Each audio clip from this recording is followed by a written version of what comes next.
This is the answer to whom do you see as your ideal reader. Maybe someone pouring a first cup of coffee, smoothing an alarming ATM voucher, and puzzling over an incriminating Polaroid with a phone number on the back. And if not him, maybe someone beautiful and petulant, tired of modeling one teddy, one negligee after another, and refusing to eat even butter lettuce until she has finished my collected works. But of course there's always the platonic reader, comfortable chair, good light, my latest on a mission oak table beside a steaming cup of Earl Grey tea. But then I remember that Plato didn't trust poets. So now my ideal reader has to leave the Republic and cross the border to a lesser country, one lit mostly by neon. He must be brave enough to step into a store full of sheepish men and ask in a whisper for my poems, his heart pounding as the tattooed clerk looks both ways and then reaches under the counter where he keeps the good stuff. I seem to be interested in the condition of my soul. And I've written a lot of poems about the Garden of Eden. I've written poems about, I have a poem called God's Secret Diary. I don't know, half a dozen or more. This poem is called Teen Jesus. And the first stanza explains why I was writing it, because for all the stuff in the Bible and all the apocryphal stuff, there's nothing about Jesus as a young man. So when poets write, we work by the what-if principle anyway. So what if there were information about Jesus as a teenager, and if there were, would it be like this? There are a few apocryphal stories about Jesus as a child, how he walked up a sunbeam and flabbergasted his playmates, how his bathwater could cure any illness. But there are no stories about him as a teenager. Did he make his bed without being told? Or was he the kind of boy who jumped out from behind bushes and scared girls on their way to the well? Did his mother nag him about outgrowing his robe and sandals? And did Mary ever say to him in frustration, Jesus, Jesus, do you think your father and I are made out of myrrh? He was probably a cool kid, one the others looked up to. And it wasn't just that he said he wouldn't live very long. A lot of guys said that, especially the ones who drank too much wine and raced their donkeys. Jesus was different. While everybody else partied by the Dead Sea, he'd take a rowboat out, step off the bow, sink like a stone, and then swim back in all mad. His pals could tease him out of a bad mood, though, and pretty soon he'd change water into beer and make one hot dog feed everybody. Girls liked him, but he wasn't into girls, though no way was he like Obadiah, who made his own curtains. Nobody was surprised when Jesus left home, and a few almost tagged along. But his friends couldn't resist Esther's long hair, pulled back and fastened with an amber pin. They couldn't resist the pale underside of Miriam's wrist. So they married and never went more than 5 miles from Nazareth. This poem reminds me so much of my hometown, which is this little place in Illinois called Collinsville. All of my classmates stayed there. And I would go back, for class reunions or to see my mom when she was alive. And there they all were. And I thought, unbelievable, unbelievable. And you all know the story of the 3 bears, Mama Bear, Papa Bear, Little Bear, and they come in, and Goldilocks comes in, messes things up. In the original story, the baby bear was called the Little Small Wee Bear, and he's the narrator of this poem. And you see the illustration? This character, probably a human, lying on the mama bear. This comes up in the poem. The great huge bear is not my father. The middle-sized bear is not my mother. But because we walk on 2 legs and talk, we naturally found each other. The shambling, shuffling, hibernating, honey-loving, man-killing bears treat us gingerly and with great suspicion. We are not human. We're not an animal. I'm not a boy. I'm not a beast, but something in between. We live a quiet life in our cottage. We sleep, sit, eat oatmeal. Every morning we walk while our breakfast cools. Humans usually come for advice about their health, both of the body and the spirit. The middle-sized bear knows the forest like the back of her paw, and her tinctures and potions rarely fail.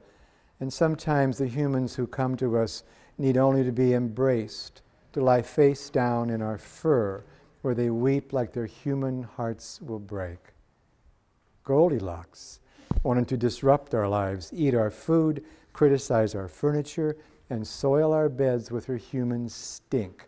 She was a sign, said the great huge bear, of the end times. First, arrogant, unruly youth with colored hair, then gay marriage, then earthquakes in diverse places, then a giant comet, and then the apocalypse. Goldilocks just sneered when she heard that. Then out the window she went, scrambling toward the deep part of the forest where it's dark as a mine shaft. We watched her go. Those ridiculous locks were the last thing we saw. And then we heard a scream, and then nothing. What could we do? We had repairs to make, sheets to wash, oatmeal to stir, until it and everything else was just right. Taken according to directions, Maximum is perfectly safe and effective. Well, not perfectly safe. Nothing's perfect. It's almost safe, nearly safe, 9 times out of 10, or 6 times. It depends. Naturally, there are side effects, and the most common really is anal leakage. But there are a lot worse things than that. Otherwise, clinical trials would be open to the public. There may be gastrointestinal events. So if you're carrying cash or a passport in one of those pouches that tuck in your pants, we suggest you find a safer place. During cold weather, after taking Maximin, your toes may hurt, and there could be problems passing urine. If either occurs, tell your doctor, if you can see your doctor, since vision changes and eye pain are common. Well, not common exactly, more like, well, okay, common. Maximin must not be used by female patients who have children or may want to have children, or who enjoy sex on their hands and knees. There's just something about that hands and knees position that renders Maximum lethal. Male patients may enjoy themselves, but prolonged use of Maximum makes them prone to an oral discharge called black throat. So no kissing. Of course, new troubles can crop up later, much later, barking and hair loss.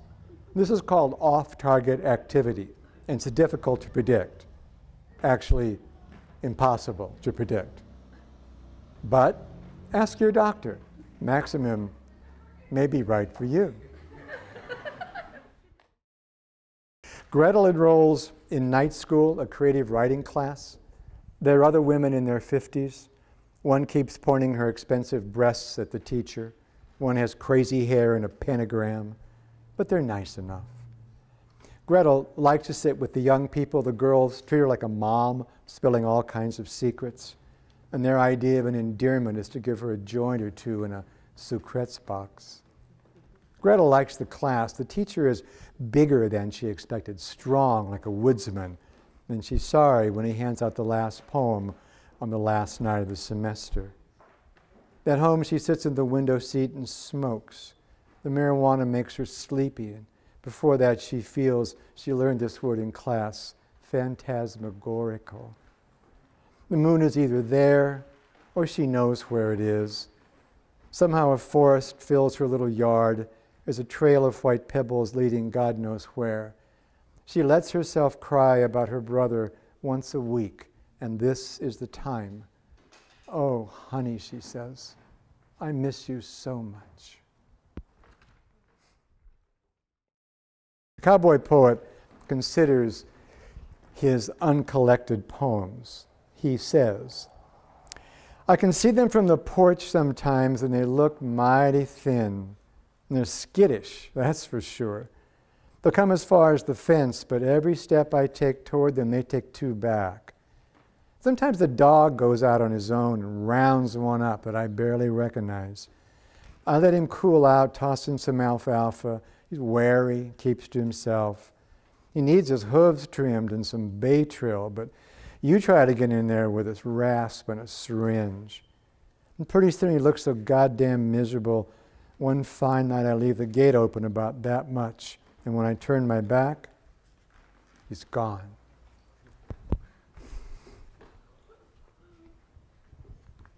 Here's a poem that I only read in bookstores because it's so profane.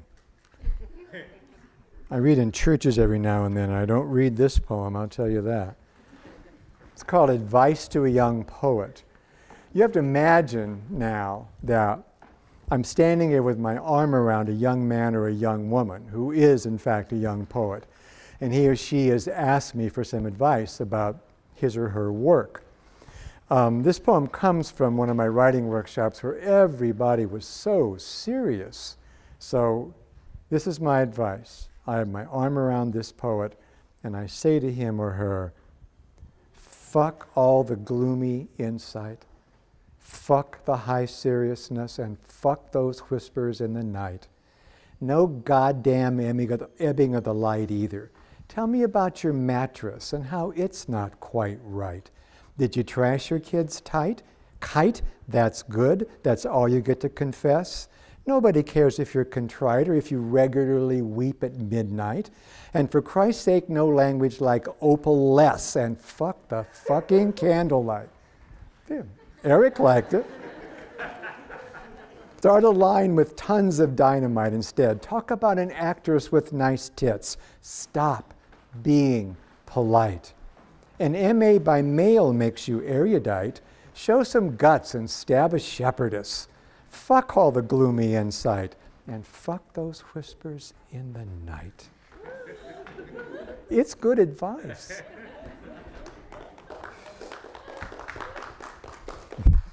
Thank you, fans of the profane. I'm going to read you the title poem from The Ogre's Wife and then a sweet little poem called The Hat that everybody seems to love. The Ogre's Wife, once again, a twisted fairy tale. But I have to remind you all that when you think of the Jack and the Beanstalk story, you think of a plucky lad who climbs the beanstalk, fools the giant. His wife hides him in the little oven. He steals the gold, the hen that lays the eggs, and the harp that plays by itself. But in the real story of Jack and the Beanstalk, Jack is the same plucky lad, but the giant isn't just a giant. The giant is a cannibal. He's a straight-up ogre, and he brings home children for his wife to cook. It's such a wonderfully grisly story. The Ogre's Wife is one of those poems, again, where you have to imagine, I found what this woman has written. And in the poem, she explains where she's written it and how.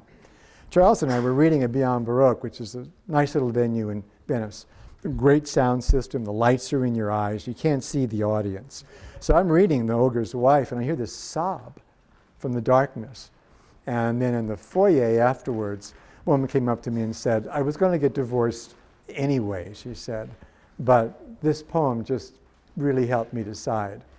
So,